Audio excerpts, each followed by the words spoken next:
Pot of Extravagance is one of the biggest cards from Savage Strike. It is the latest in a long line of Pot of spell cards that allow you to draw 2 cards from your deck, and this one has the most interesting activation condition we've seen yet. So when Pot of Desires released back in the Dark Illusion, duelists debated back and forth on whether or not banishing 10 cards from your deck face down in order to draw 2 was worth it or not. Worth it in terms of losing those cards out, worth it in terms of are you going to deck out in the middle of a duel, and worth it as in, is it worth the deck building constraints you put yourself under to play it? Because at the time, there were a lot of decks that just searched a bunch of one-of cards, and those decks couldn't effectively use Pot of Desires because there was a fairly large chance of banishing the one-of that they needed. Stuff like Gem Knight Garnet for Brilliant Fusion, or Speedroid to Ketemborg with Terror Top. So Pot of Extravagance has a similar activation condition. Let's go ahead and bring that up here. I'm a big fan of practical effects, both in dueling and in movies.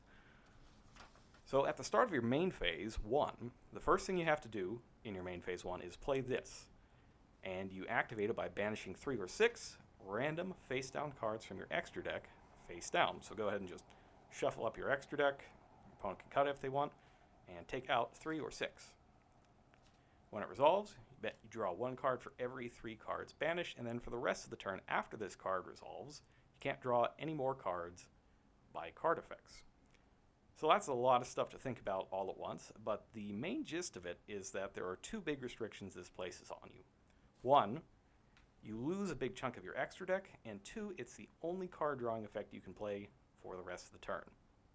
That said, drawing 2 cards is always extremely powerful in a duel, and as long as you can tailor your extra deck and your main deck in terms of draw effects to make use of it, it's a very powerful weapon in your arsenal. It's often said that Pot of Extravagance is basically just the domain of decks like Altergeist or Subterrors that don't use their extra deck a whole lot or only have 1 or 2 things that they want to do with it. But in many cases, it's possible to tailor other decks to make use of this card as well. Now, there are some caveats. You're not going to be able to use Pot of Extravagance if your deck needs all 15 of its extra deck cards and needs all of them to be different. So decks like Danger Thunder Dragons probably aren't going to be able to use this. It's also not going to work out if you need to summon multiple copies of the same monster throughout a duel. So really anything with Thunder Dragons, stuff like Thunder Dragon, Colossus, that sort of thing.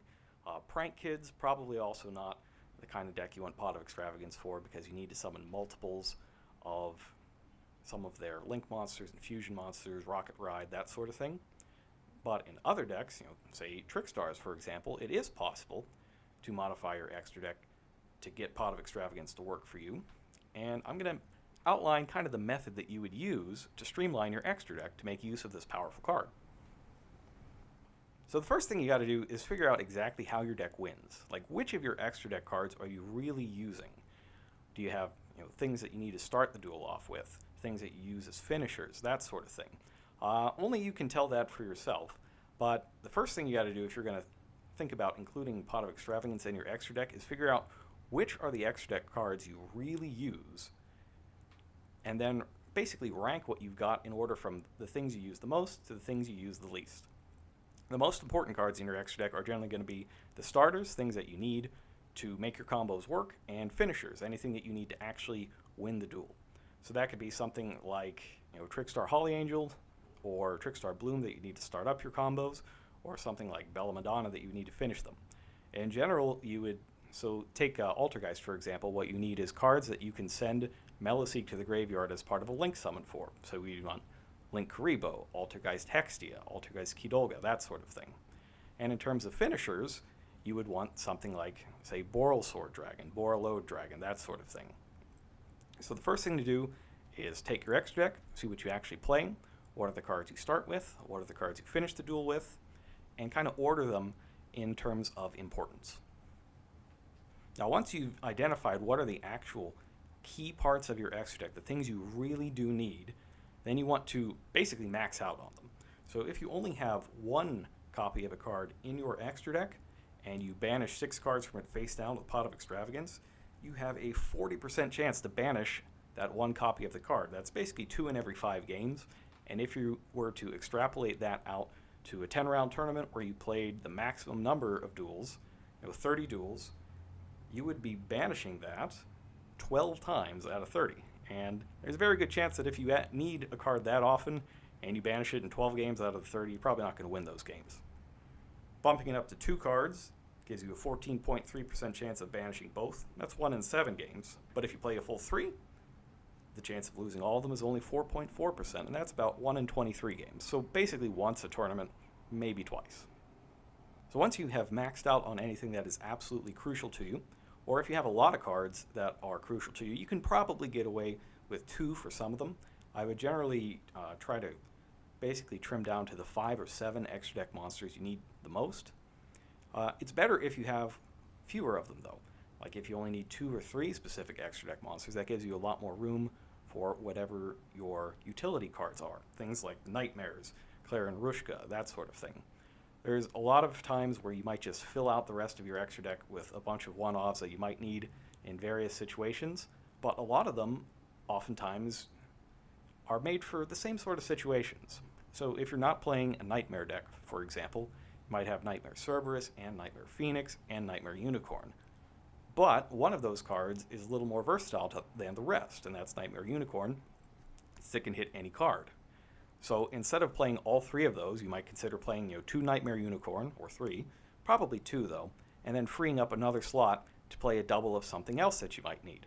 For example, if your matchup against Altergeist isn't so good because of Secret Village of the Spellcasters, you could add a second copy of Clara and Rushka there, and be a lot less likely to banish it from your extra deck if you're using Pot of Extravagance. I would also personally take a very good look at any link monsters that I use as finishers. For example, right now a lot of people play Borreload Dragon and Boral Sword Dragon. Do you need both of them, or could you use 2 copies of one so that Pot of Extravagance has a smaller chance of banishing them? So once you've got all that in order and you've got, say, 3 of your most important cards, maybe 2 of your utility cards or finishers that you definitely need, then it's time to fill out whatever's left. It's okay to have some one-ofs in your extra deck, even if you are using Pot of Extravagance, as long as they're things that aren't really truly necessary in the vast majority of your duels. You can still have your extra removal, or you could have extra copies of, I don't know, it could be anything really. You could throw in an extra Link Karibo, or something that you could use your opponent's monster for if you manage to get a hold of it with mind control, something like that. And when you're finished, go ahead and take a look at your extra deck and see if there's anything missing from it that you think you really, truly need. If not, then it's time to start taking a look through your main deck and finding out how many copies of Pot of Extravagance you want to run and where they're going to go. It's a very powerful card, and it can show up in all sorts of places that you might not even expect it. Could you see a Sky Striker deck that's running 3 of every Sky Striker and a bunch of Boral Swords? It's possible. In fact, just about anything is possible as long as you don't need to summon your entire extra deck every duel, and you don't need 15 different cards. Pot of Extravagance is one of those cards that's just incredibly powerful, and any deck that can find a way to tailor itself to make use of this spell is going to have an advantage over decks that can't. So if you haven't been considering Pot of Extravagance, maybe take a look at your extra deck and see if you can slim it down to make use of this powerful spell. We'll see you next time.